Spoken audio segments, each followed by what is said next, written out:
সুধী দর্শক, আমন্ত্রণ জানাচ্ছি BD24 লাইভের ভিজুয়াল কন্টেন্টের দুনিয়ায়। BD24 লাইভ নিয়মিত ভিজুয়াল কন্টেন্ট বানাচ্ছে। জানেন যে BD24 live online news portal, কিন্তু একই সাথে এখন ভিজুয়াল করছে আপনাদের জন্য। আপনাদেরকে কথা শোনাতে চাই, আর কথা শোনাতে গেলে কথা শুনতেও হয়। কথা শোনার জন্য আমরা নতুন একটা শো করছি, তাজবি সজীব শুনতে চাই।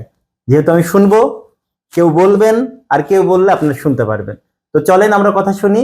আজকে আমাদের মাঝে এসেছেন কথা বলতে তাজবি সজীব শুনতে চাই এই অনুষ্ঠানে।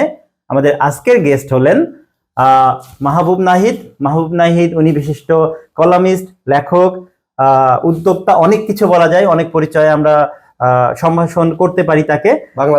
বাংলাদেশি, এটা সবচেয়ে বড় ব্যাপার। এবং আরেকটা ব্যাপার যে উনি হচ্ছেন রাজনৈতিক বিশ্লেষক। আজকে রাজনীতি নিয়ে আমরা কথা বলবো। নাহিদ সাহেব, আপনি কেমন আছেন? জি, সব মিলিয়ে যা চলছে, ভালো থাকাই তো সবচেয়ে বড় সার্থকতা। হ্যাঁ, এখন পর্যন্ত ভালো আছি। আচ্ছা, সামনে কি হবে জানি না। আচ্ছা, সামনের ভয় কেন পাচ্ছেন? কি হতে পারে সামনে? খারাপ কি ঘটতে পারে আপনি মনে করছেন? সামনে খারাপ কিছুই ঘটার নাই আশা করি, ইনশাআল্লাহ। আশঙ্কা আছে, আবার আত্মবিশ্বাসও আছে, আবার সাহসও আছে যে ইনশাআল্লাহ যেহেতু আমরা একটা অশুভ শক্তিকে দমন করতে পেরেছি। অশুভ শক্তি, আচ্ছা, আমরা এখান থেকে আমি একটা স্পেসিফিক কোশ্চেনে চলে আসি। হ্যাঁ, সেটা হচ্ছে অশুভ শক্তি বলতে আপনি নিশ্চয়ই বোঝাচ্ছেন হাসিনা সরকার, তাই তো? আচ্ছা, এটা শুধু হাসিনা সরকার না, এটার সাথে আরো অনেক কিছু আছে। আচ্ছা, আমি আপনাকেই কোট করছি, আমি তো উপস্থাপক, আমি বলতে পারি না অনেক কথা। হ্যাঁ, তো আপনাকে কোট করে বলছি, অশুভ শক্তি কবে গেল, কবে দূর হলো? 5 তারিখে কি 5ই আগস্ট। লেবুর সুঘ্রাণ আরো বেশি, ত্বকের যত্ন আরো বেশি, চলে আরো বেশি। আপনার পকেটে কি বিদেশি না বাংলাদেশি? 5ই আগস্ট গেছে। আচ্ছা, গেল, কিন্তু পুরোপুরি যায় না। আচ্ছা, 5ই আগস্ট যে অশুভ শক্তি গেল, আপনি কি তার নেত্রী হিসেবে শেখ হাসিনাকে দায়ী করবেন কিনা? আর যদি করেন, তাহলে আমি এখান থেকে প্রশ্নটা শুরু করি যে উনি চলে গেলেন ভারতে। ভারতে যাওয়ার পরে আমাদের ভারতের সাথে বাংলাদেশের একটা সম্পর্কের অবনতি হয়েছে। আমরা কিন্তু টুরিস্ট ভিসাও পাচ্ছি না, মেডিকেল ভিসাও পেতে কষ্ট হচ্ছে। এই যে অসহযোগিতা ভারত আমাদেরকে দিচ্ছে না, ভিসা সাথে অনেক কিছুই দিচ্ছে না। কারণ কি, অনেক কিছুই অনেক কিছু নিত আগে, সেগুলো তারা নিতে পারছে না। ব্যাপারটা এরকম হতে পারে। আপনি কিভাবে এই ব্যাপারগুলো নেয়া ব্যাখ্যা করবেন? তো আমি আপনাকে একটা গল্প বলি। মনে করেন আমি একজন তরুণ, তো আমার পাশের বাসায় একজন তরুণী নারী আছে, মেয়ে আছে। তো তার সাথে আমার কোনো না কোনো কারণে কোনো না কোনো ভাবে ভাবের আদান প্রদান হলো, ভালোবাসা হয়ে গেল, ভাব বিনিময় হলো। তো মন দেওয়া নেওয়া থেকে এটা আবার মানে বস্তুগত দেওয়া নেওয়ায় পরিণত হলো। যেমন শার্ট দিল, ধরেন এই শার্টটাই খাবার রান্না করে দিল, খিচুড়ি, পায়েস। হঠাৎ করে ওই মেয়ের বাবা মা জানতে পারলো যে এরকম একটা ঘটনা। মেয়েটাকে তার বাবা মা বিয়ে দিয়ে দিল, জোর করে বিয়ে দিয়ে দিল। এখন আপনি বললেন বিপাকে যে মন দেওয়া নেওয়া তো পরের কথা, এই যে শার্ট পাচ্ছিলাম, খিচুড়ি পাচ্ছিলাম, পায়েস পাচ্ছিলাম, সব তো বন্ধ হয়ে গেল। এখন এই শোকে গেল ছেলেটা পাগল হয়ে গেল। ভারতের অবস্থাটা, ভারত সরকার, ভারতের সব মিডিয়া একদম স্রেফ হাসিনা পতনের পরে পাগল হয়ে গেছে। ও, তাহলে ওই যে পাগল প্রেমিক হয়ে গেছে তারা, একদম পাগল প্রেমিক। আচ্ছা আচ্ছা। আবার দেখেন দুঃখ তাদের কোথায়, যে সেই পাগলিটা আবার তাদের ঘরে গিয়ে উঠেছে। আচ্ছা, এইখানে যদি আপনি একটু বলতে চান, আমি কোথায় রাখবো? আমি দুইটা জিনিস আমি জানতে চাই। প্রথম কথা হচ্ছে, আপনার কি মনে হচ্ছে এই যে বাংলাদেশ তো হাসিনাকে ফেরত চাই একটা ফ্লেভার আনছে, আসলে কি ফেরত দেবে? আচ্ছা, বাদ দেন, এই কোশ্চেনটা বাদ দিয়ে যদি প্রশ্নটা এভাবে করি যে হাসিনাকে কি ভারত ফেরত চাই ক্ষমতায় বাংলাদেশে, কি বলবেন? এই জায়গায় আমি একটা রেফারেন্স টানবো। ওপি জিন্দাল গ্লোবাল ইউনিভার্সিটি, ভারতের, এটার ইন্টারন্যাশনাল রিলেশনস এর অধ্যাপক শ্রীরাধা দত্ত, তিনি বলেছেন যে এই যে ইন্টারিম গভর্নমেন্ট, এটা তো আসলে কোনো মানে লং টার্ম গভর্নমেন্ট না। আমরা জানি না যে এই গভর্নমেন্টটা কি করবে, তাদের মুভমেন্ট আমরা বুঝতে পারছি না। আর এর আগে আমাদের একটা গভর্নমেন্ট ক্ষমতা ছিল যেটা হচ্ছে আমাদের পক্ষের গভর্নমেন্ট ছিল। আর আমাদের ইতিহাসে 30 বছরের ইতিহাসে সবচেয়ে খারাপ সম্পর্ক ছিল বাংলাদেশের সাথে 1 থেকে 6 পর্যন্ত, আমি আবারও বলছি 2001 থেকে 6 পর্যন্ত, তার মানে তখন বিএনপি ক্ষমতায় ছিল। হ্যাঁ। সো আপনি এখন কি হয়েছিল তখন তাদের নাকি 30 বছরের ইতিহাসে সবচেয়ে খারাপ সম্পর্ক ছিল বাংলাদেশ। তার মানে বিএনপির সাথে হচ্ছে ভারতের সম্পর্ক ভালো না, এটা ভারত মনে করে। ভারত মনে করে। আপনি কি মনে করেন? আমিও মনে করি, কারণ বিএনপির সাথে ভালো না বলতে কি, প্রতিবেশী দেশের সাথে সম্পর্ক রাখা ভালো না খারাপ সেটা অবশ্যই ব্যাখ্যা করতেন। অবশ্যই ভালো। এখানে কেন বিএনপি রাখে না যদি বলতেন? বিএনপি সম্পর্ক খারাপ রাখে না কেন, ভালো রাখে না কেন? ভালো রাখে না, এটা অনেকটা এরকম না, বিএনপি সুবিধা দেয় না, ভালো রাখতে পারে না, অনৈতিক সুবিধাটা দেয় না। এটা শহীদ প্রেসিডেন্ট জিয়াউর রহমান, মানে ওই যে খিচুড়ি রান্না করা, ওই যে গিফট করা, এইগুলো হচ্ছে ওই দেয় না। আমাকে প্রেমিক বললেন না, উদাহরণগুলো দিতে দেন। শহীদ প্রেসিডেন্ট জিয়াউর রহমানের যে বিদেশ নীতি ছিল, তার বিদেশ নীতিতে ছিল একটা কথা যে দেশের অনেক বন্ধু আছে, শত্রু কেউ নাই। এবং একইভাবে তারই পরবর্তীতে দেশনেত্রী বেগম খালেদা জিয়ারও একই কথা ছিল, দেশের অনেক বন্ধু আছে কিন্তু প্রভু কেউ নাই। আমি দুঃখিত, এখানে কথাটা ছিল যে দেশের অনেক বন্ধু আছে, প্রভু কেউ নাই। সো আমরা একটা ছবি খুব ভাইরাল হয়েছে ইদানিং, যে ভারতের পিঠে খালেদার চাবুক। হ্যাঁ, এই ছবিটা একটা পেপারের হেডলাইন, আর নিচে দেওয়া হচ্ছে যে ভারতকে যা দিয়েছি তা আজীবন মনে রাখবে। এই কথাটা আবার শেখ হাসিনার। সো ভারত কোনো না, কিন্তু আপনার কাছে আমার কোশ্চেনটা হচ্ছে, আমি শেষ করি, যে ভারত তো কোনো না কোনো ভাবে আসলে চিন্তা করতেই পারে যে আমরা এত অনৈতিক সুবিধা পেয়েছি, এই সুবিধাগুলি বুঝি সবই গেল। কারণ বিএনপি তো বিদেশ নীতিতে বিশ্বাস করে যে আপনি সমতা এবং ন্যায্যতার আপনি দেন না, আপনি হচ্ছে সুবিধা না দেন, কিন্তু চাবুক মারবেন কেন? আর চাবুক মারা অর্থ ওইটা বোঝাচ্ছি না, আপনি মারলে আমি কেন বসে থাকবো? আমি যেটা একটু দেন, আমাকে একটু প্রশ্ন করতে দেন প্লিজ। সেটা হচ্ছে বাংলাদেশের প্রায় চারিদিকে যদি ভৌগোলিক সীমা রেখা আপনি দেখেন, দেশটা কি? ভারত।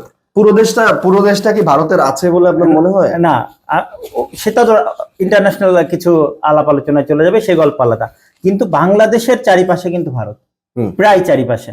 তো সেই ভারতের সাথে যদি আমাদের সম্পর্ক ঠিক না থাকে, অসুবিধাটা বলি, আমার আপনার অসুবিধা হচ্ছে না বা অনেকেরই হচ্ছে না, কিন্তু কিছু মানুষ আছে, আমি কিন্তু সম্পর্ক খারাপ রাখতে একবারও বলি নাই, আমি বলছি সম্পর্ক থাকবে সমতা এবং ন্যায্যতা। প্রশ্নতে আসতে দেন প্লিজ, কোনো সম্পর্ক খারাপের দরকার নাই। প্রশ্ন করতে যে আমি একটু ব্যাখ্যা করে বলছি, নাহলে প্রশ্নটা হবে না ঠিক মতো। এই যে আমাদের অনেক মানুষ আছে বিদেশ যেতে পারে না, কেন যেতে পারে না? এয়ার ভাড়া নেই, ঠিক আছে, বেড়াতেও যেতে পারে না, ডাক্তার দেখাতেও যেতে পারে না। আপনি কি বুঝতে পারছেন? তো যেহেতু এই দুইটাই পারে না, কেন পারে না? কারণ এয়ার ভাড়াটা নাই। বাট ইন্ডিয়াতে চট করে ঢুকে যাওয়া যায়, যেটা শেখ হাসিনা চট করে আসতে চেয়েছিলেন, সেটা আমি যাচ্ছি না। তো সেই চট করে কিন্তু এখন যেতে পারছে না, যারা ডাক্তার দেখাতে চায়। বেড়াতে নাই গেলাম, কিন্তু চিকিৎসা, আমরা এখানে কিন্তু আবার আসছি না যে বাংলাদেশের চিকিৎসা ব্যবস্থা ভালো কি খারাপ, সে গল্পে আমরা যাবো না। বাট মানুষ তো যেতে চায় ইন্ডিয়াতে ডাক্তার দেখাতে, যেতে পারছে না কেন? কারণ এই দুই দেশের সম্পর্ক ভালো না। এই ভালো না কে হ্যাঁ করানোর কোন উপায় আছে কিনা, আপনার জানা আছে কিনা, এটা আমি জানতে চাই। আচ্ছা, বাংলাদেশের মানুষ যে যেতে পারছে না, এই যে তারা রাগ ক্ষোভে বশবর্তী হয়ে যে তারা বাংলাদেশের মানুষকে যেতে দিচ্ছে না, এটাতে কি লাভ ক্ষতি শুধু একা বাংলাদেশের মানুষের হচ্ছে? না, তাদের তো অর্থনৈতিক ক্ষতি হচ্ছে, তাদের অর্থনৈতিক ক্ষতি হচ্ছে, তাদের ক্ষতি তো আমি এজন্যই বারবার বলছি যে আপনি ট্রানজিট নিবেন, ট্রানজিট দিবেন না, ওই পন্থায় না গিয়ে আপনি দেন এবং নেন, আপনি দুইটাই করেন, সমতা এবং ন্যায্যতা। আমি বারবার একটা কথা বলছি যে সমতা এবং ন্যায্যতার ভিত্তিতে সম্পর্ক গড়ে উঠতে পারে, সম্পর্কটা করতে হবে। আপনার কি কোনো দেখতে পাচ্ছেন যে এই সরকার এরকম কোন, এই সরকার পারবে না? হ্যাঁ, না, গতকালও যদি আমরা দেখি, এই সরকারের পক্ষে গতকালও যদি আমরা দেখি যে একটা মিটিং হয়েছে প্রধান উপদেষ্টার সাথে ভারতের একজন প্রতিনিধির, হ্যাঁ, পররাষ্ট্র সচিবের। তো আপনার কি মনে হয় যে এই মিটিং এর পরে কোনো পরিবর্তন ঘটবে? এই যে পাগল হয়ে গেছে তারা, এখন এসে হয়তো পাগলের বিলাপি বলেছে, দেখেন আমরা তো চাই আমরা তো চাই অনেক কিছুই, হ্যাঁ, আমরা দিতে পারবেন কতটা? একটু ব্যাকগ্রাউন্ডে যেতে হবে, অল্প করে একটু বলি। আমাদের 24-এর অভ্যুত্থান ছিল, এই 24-এর অভ্যুত্থান শুধুমাত্র হাসিনা বা ফ্যাসিস্ট একটা সরকারকে আসলে সরকারকে তাড়িয়ে দেওয়া নয়। এই যে গণমানুষের যে ক্ষোভ, এই গণমানুষের ক্ষোভ কিন্তু জমে উঠেছে বাংলাদেশের সরকারের, অবৈধ ফ্যাসিস্ট সরকারের ভারত প্রীতির কারণে। আমি একটা মানুষের ব্যক্তিগত একটা প্রশ্ন, একটা উদাহরণ টানতে হবে। আমার ভাই আবরার ফাহাদ, হ্যাঁ, অনন্ত অসীম মহাকালের যাত্রা, যাই হোক। তো আবরার ফাহাদ একজন মেধাবী ছাত্রকে, ও আবরার ফাহাদ ফেনী নদীর চলে গেছেন বলা ঠিক না, ওনাকে মেরে ফেলা হয়েছে। ফেনী নদী বা অন্যান্য যে বিষয়গুলো নিয়ে একটা পোস্ট দিয়েছিলেন। চিন্তা করেন যে একটা সরকার কতটা অন্ধ, কতটা অথর্ব হলে একটা অন্য একটা দেশের উপর এতটাই নির্ভরশীল যে তার বিরুদ্ধে কথা বলার কারণে তার নিজস্ব পেটোয়া বাহিনী দিয়ে, তার নিজস্ব হেলমেট লিক দিয়ে পিটিয়ে একটা ছেলেকে মেরেছে। আচ্ছা, সো এই যে ক্ষোভ, এই ক্ষোভ বাংলাদেশের মানুষের একদিনে জন্মায় নাই, এই ক্ষোভ অনেক দিন ধরে জন্মেছে। আর একটা কথা আমি একটু বলতে চাই, সেটা হচ্ছে যে হায়দ্রাবাদকে যেভাবে ভারত নিয়েছে, পাঞ্জাবকে যেভাবে নিয়েছে, কাশ্মীরকে যেভাবে নিয়েছে, বাংলাদেশকে নিতে চায়, এই ভয়টা সিকিমকে নিতে চায়, কিন্তু বাংলাদেশকেও যদি তারা হায়দ্রাবাদ, কাশ্মীর, সিকিম মনে করে, যে আমি তাদেরকে বলবো নেপাল নয়, সিকিম নয়, ভুটান নয়, এদেশ আমার বাংলাদেশ। আমরা সমতা এবং ন্যায্যতার ভিত্তিতে, আপনি যেটা বলছেন এটা তো তারা কোনো চাই নাই, তারা তো অঙ্গরাজ্য করতে চায়, মনে মনে ঠিকই চায়, মনে মনে ঠিকই চায়। বা আমরা সমতা এবং ন্যায্যতার ভিত্তিতে যদি মনটা পড়লেন কিভাবে আপনি? এটা পড়া যায়। আচ্ছা, এটা আমরা পড়তে পারি। আচ্ছা, শেষ 1 মিনিট। সমতা এবং ন্যায্যতার ভিত্তিতে যদি সম্পর্ক গড়ে উঠতে না পারে, তাহলে আমাদের যারা মিত্র আছে তাদেরকে নিয়ে আমরা প্রতিরোধ গড়ে তুলবো। কারণ আমাদের যেভাবে সীমান্তে হত্যা করা হয়, আপনি দেখেন সীমান্তে যে কয়দিন আগে স্বর্ণদাসকে মারা হলো, কয়দিন আগে আপনি দেখেন ভারতীয় মিডিয়া তো পাগল হয়ে গেছে। তারা বলছে বাংলাদেশে নাকি, আপনি কোথাও দেখেছেন? ভারতীয় মিডিয়া আমরা আলোচনা করব। আমি বলি সংবাদ মাধ্যমে কোথাও কি আপনারা দেখেছেন যে বাংলাদেশের নারীদেরকে শাখা সিঁদুর পরা দেখলেই তাদেরকে ইয়ে করা হচ্ছে, অত্যাচার নির্যাতন করা হচ্ছে? তাদের একটা প্রতিষ্ঠিত মিডিয়ায় এই ধরনের কথা বলা হয়েছে। মাশরাফি বিন মুর্তজার বাড়ি পোড়ানো হয়েছে কারণ তিনি ফ্যাসিস্ট সরকারের একজন এমপি ছিলেন। সেই মাশরাফির বাড়ির ছবি দিয়ে, মাশরাফির বাড়ির ছবি দিয়ে বলা হয়েছে লিটন দাসের বাড়ি পোড়াইছে।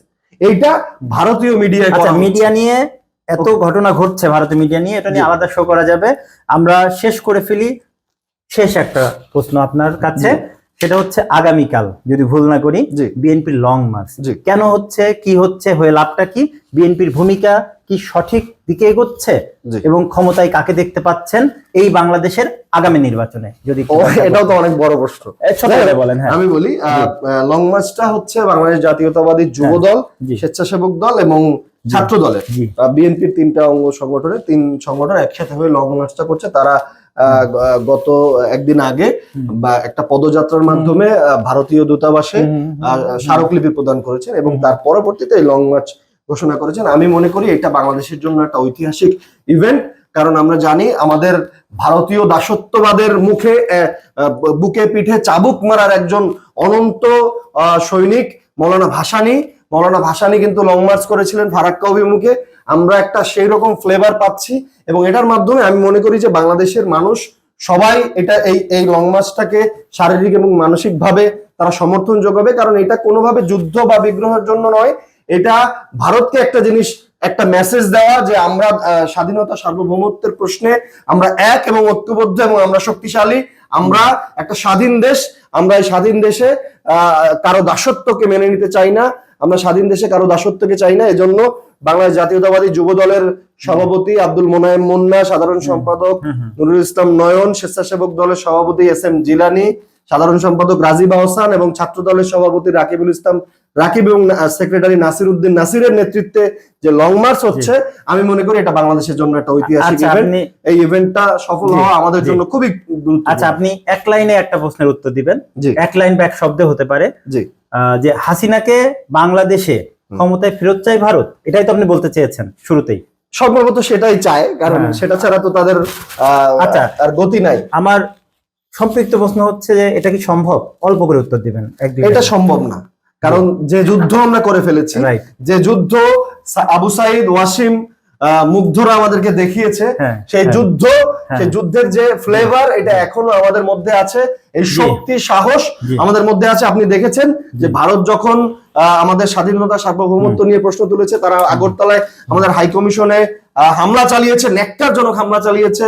মমতা বন্দ্যোপাধ্যায় তিনি শান্তিরক্ষী মিশন পাঠাতে বলেছি। আমি মমতাকে বলতে চাই, নরেন্দ্র মোদী সাহেবকে বলতে চাই, শান্তিরক্ষী মিশন আপনাদের দেশে পাঠানোর প্রয়োজন। কারণ ভারতে আমার মুসলমান ভাইদের উপর অকথ্য নির্যাতন হচ্ছে। এই উগ্র হিন্দুত্ববাদী মোদী সরকার মুসলমানদের উপর অকথ্য নির্যাতন চালাচ্ছে। শান্তিরক্ষী মিশন যদি দরকার হয় আপনার দেশে দরকার। আমাদের দেশে আমরা হিন্দু মুসলিম ভাই ভাই, এই দেশের সাম্প্রদায়িক সম্প্রীতি সব সময় ছিল, থাকবে, এটাকে কেউ ভাঙতে পারবে না ইনশাআল্লাহ। ইনশাআল্লাহ। শেষ করি আজকের মতো। আসলে আপনারা দর্শক খেয়াল করবেন যে আমাদের অনুষ্ঠানের যে ধরন, অনেক সিরিয়াস কথা হয়, কিন্তু এক একটা অনুষ্ঠানে এক এক ধরন থাকে। এক একজনের হোস্ট যারা উপস্থাপনা করেন তাদের এক এক ধরনের মাইন্ডসেট থাকে। আমার মাইন্ডসেটটা আমি হাসতে হাসতে শুনবো, কিন্তু কিছু কথা আমি সিরিয়াস হয়ে যাচ্ছিলাম। আপনারা দেখেছেন আবরার হত্যা, সেই জায়গাটায় সিরিয়াস হয়েছি, এবং একদম শেষে এসে আমার মুখটা পাংশে হয়ে গেছে, বিমর্ষ হয়ে গেছে। আইনজীবী আলিফের ব্যাপারটাও, কিন্তু আইনজীবী আলিফের ব্যাপারটা নিয়ে আমরা সেগুলো নিয়েও আলোচনা হয়নি, বাট একটু আগে শোতে আমরা করেছি। কিন্তু যেটা বলতে চাচ্ছিলাম যে এই যে 5ই আগস্টের আগে যেগুলো ঘটেছে, 5ই আগস্টে অনেক মানুষ মারা গেছে এবং অনেক স্টুডেন্ট মারা গেছে, অনেক জনতা মারা গেছেন, এবং আমি একজন শিক্ষক মানুষও। সেই জায়গা থেকে সবচেয়ে বড় কথা, একজন নাগরিক বাংলাদেশের, এত মানুষ মারা গেল, যাদের হারাই তারাই বোঝে কি যাতনা, কি দুঃখ, কি হারালো, সেটা মনে পড়ে গেল। এই জন্যই মুখটার এই অবস্থা। হাসতে পারছি না দর্শক। শেষ করছি তাদেরকে স্মরণ করে, শহীদদেরকে স্মরণ করে। তারা যে কারণে শহীদ হয়েছেন, যে কারণে দেশের জন্য ত্যাগ স্বীকার করেছেন, সেই দেশটা যেন আমরা পাই, সেই প্রত্যাশা, সেই দোয়াই শেষ করছি আজকের অনুষ্ঠান। ধন্যবাদ। হাসা যাচ্ছে না আসলে, সত্যি, মানে আমার কিন্তু সরাসরি স্টোন মারা গেছে।